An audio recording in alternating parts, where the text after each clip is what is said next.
За какво са създадени видеоигрите? За развлечение, за убиване на времето, за разпускане с приятели. Някои от тези игри обаче все едно са гледали с кристална топка в бъдещето. Някои от тях буквално са предвидели реални събития. Това са 5-те игри, които са предсказали бъдещето по някакъв начин.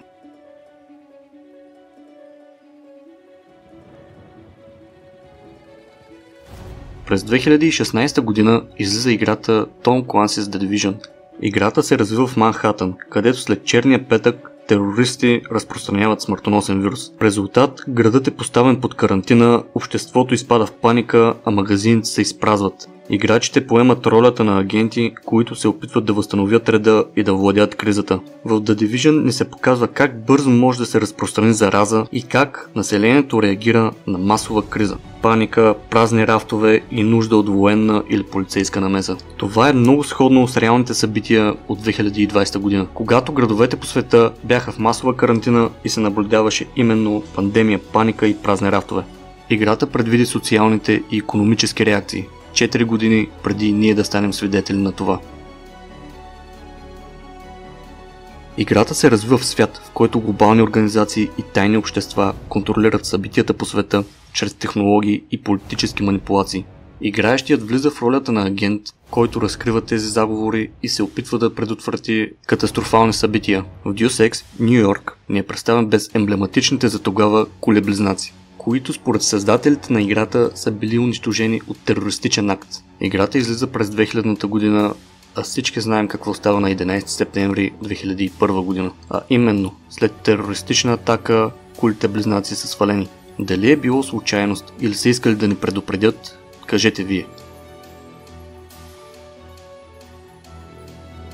Anno 2070 е стратегическа игра, в която играчите строят и управляват градове в бъдещето, изправени пред ограничени ресурси, климатични промени и социални конфликти. Играчите трябва да балансират икономиката, технологиите и околната среда, като вземат решения, които влияят на целия свят. В играта виждаме нещо много сходно, което виждаме и днес в реалния свят, а именно как човешката дейност може да доведе до глобални климатични проблеми, изчерпване на глобалните ресурси и социални неравенства. Играта визуализира тези проблеми години преди някои от тях да станат основни теми на обществото. Историята на играта проследява живота на млад войник на име Рейдън.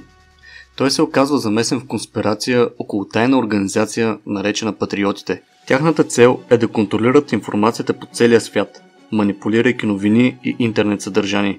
Играта описва свят, в който хората трудно могат да различат истината от лъжата. Това предсказва ерата на социалните медии, фалшивите новини и масовата манипулация. Играта излиза 2001 година.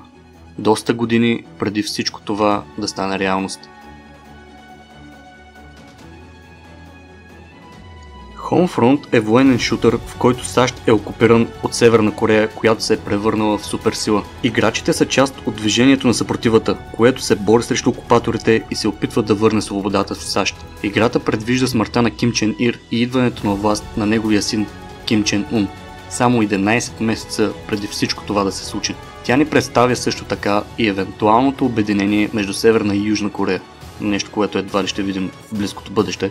Предвиждат се също така и ядрените тестове от 2013 година. Тези всички неща правят сюжета на играта изключително точен в исторически и геополитически контекст.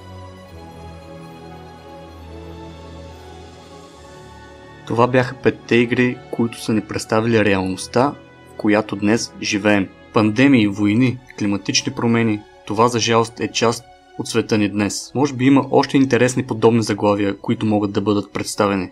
Така че ако ви е било интересно, ще направя и втора част. Това беше всичко от този клип. Чао!